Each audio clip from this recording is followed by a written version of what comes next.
What's going on, my friends? Guys, I thought I'd do this vid for you guys. I know there's been a lot of requests for a preview show, starting 11 show. So here we go. I'm going to do it.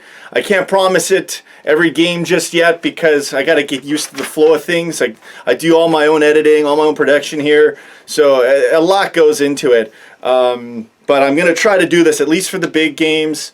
And if not every game, I'll try to get it for every game. You guys know how I like to do everything for every game. We're just a bit of channel news. I really want to get, obviously, this going, the previews going.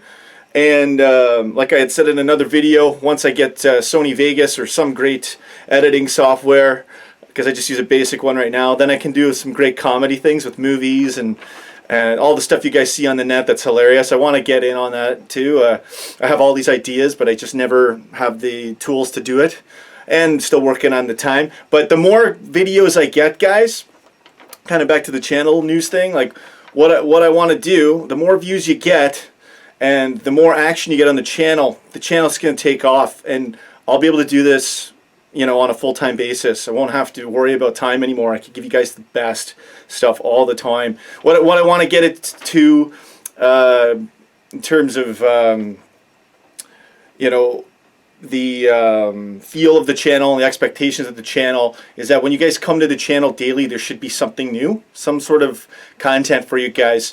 Even if it's just a interview I post, or something funny, or just my regular videos you're used to, and now the preview show. I want to get it so every time you guys click on the channel, you could be expecting something. So it becomes almost like a 24/7 news kind of a thing, as opposed to just after the games and then done. After the games and then done. I want to get it going so there's more life in the channel. It's very hard, as you guys know, as I've told you, for me to do this. Pretty much I do everything on my own. Aside from my dad being in the videos, of course. But there's a lot that goes into this stuff. But I know I can do it. You guys have really helped out. The channel's booming with the views. So this is really starting now. So now it's like, okay, now I can really take it to the next level. We together, we can take it step by step and have the greatest channel out there, guys. So anyways, okay. That's just wanted to get that in there. I've already said a lot. This was very hard to do. I'm not going to go in too much of a preview, more just a starting 11 for today. Some games, it's very easy to know. You'll just be like, same team as last time, or yeah, it's very obvious. This game had some of those things. You could do that, but I thought I'd really try to get it detailed for you guys. I won't be doing captions. Normally maybe I'd be standing here, have some captions here for you guys. I don't have the time. I got to work tonight, which is probably in the next 4 hours or something, and still get some rest. So no time for editing. But that's what I would like to do. If I have the time, I'll do that for you guys. This was a very, very tough lineup. I did my best. It's a lot harder than I expected. You know, sometimes it's very easy, but this one, it's very tricky because we're playing United on Thursday. And this is also a big game, right? Like, we got a shot at top 4. So what do you do? So here's what I'm thinking. This is not necessarily what I would do. Eventually, I'm going to try to do what I would like to do and what I think Klopp will do. But for now, I'll just go with what I think Klopp's going to do. With what I think Klopp is going to do. That being said, the silly part about these shows is that you don't know how. We have no communication with the players. So aside from obvious injuries, you know, it can be vague. But it's fun, right? I know you guys like it. I do enjoy it as well. So let's jump into the starting 11. So obviously Mignolet in there. I do think it'll be, not that this really matters too much, it's kind of obvious, a 4-1-2-3 setup, I would think. That's usually how I draw it on my notes, is a 4-1-2-2-1, right? So I don't worry, you guys, I said this in another preview a long time ago, I don't really worry too much about those numbers. You know, the guys move around on the pitch anyways, it's just a general idea. So don't get too on me on that stuff, but if you have any comments on it or opinions, by all means, throw it in there. So yeah, getting into it, I said Mignolet. I'm going to assume Flanagan's going to be in there.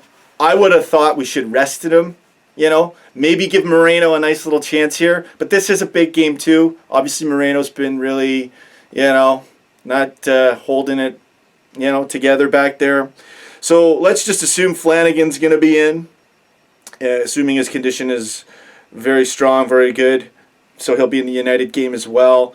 So I got Flano in there on the right back. I got Torre and Lovren in for now on center back with Sacco on the bench. I know Skirtle's ready to come back too, but I don't see him putting... Well, you never know. Sacco and Skirtle could be in there, but I think it makes sense to just stick with Torre and Lovren for now. And I also have Klein on the left. You could put Smith in there. That would be pretty good to see. That might actually happen, but it's a Premier game. Klein's been all right. I'm thinking Klein's going to still be in there.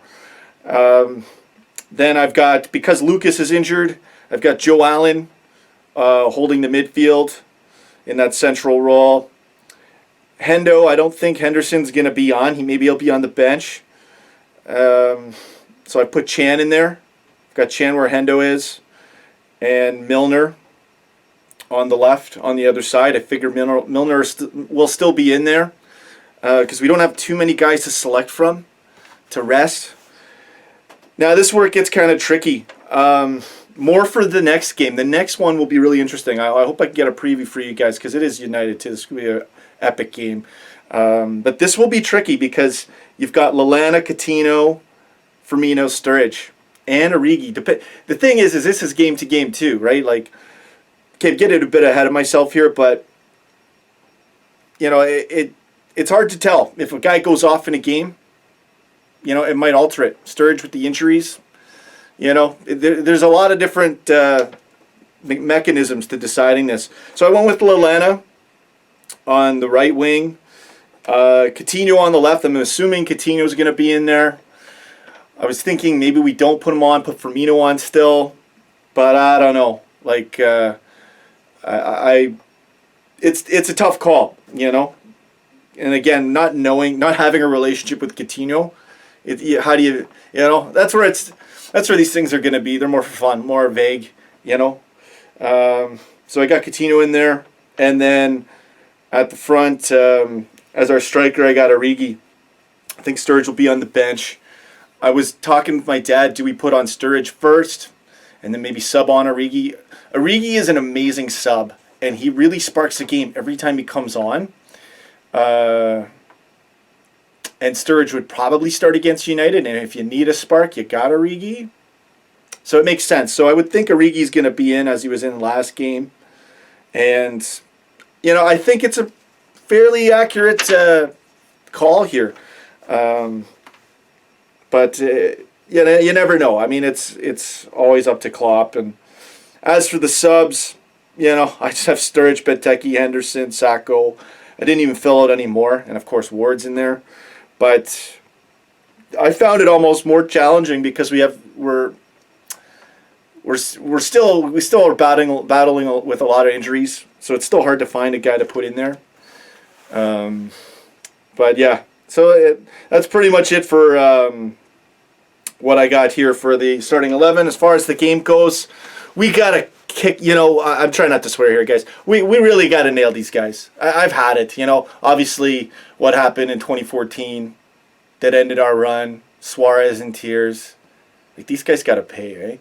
And they've done it to us ever since. I'm pretty sure we haven't even beat them. There was one game, I think, where we beat them afterwards.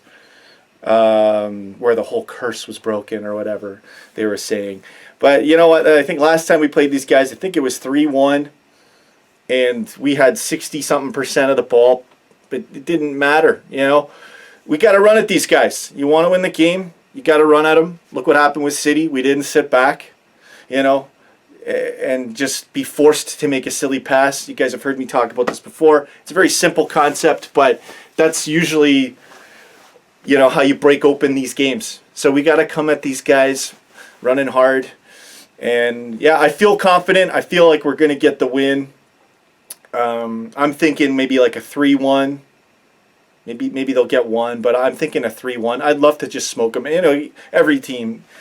Yeah, that's the thing with our guys. You could have a game where we just start going off. You know, it's happened a couple times this year, and you know we're aside from the cup final. I mean, we've recently we've been playing, and we played okay in that game, but in the Augsburg game too, we were kind of all right.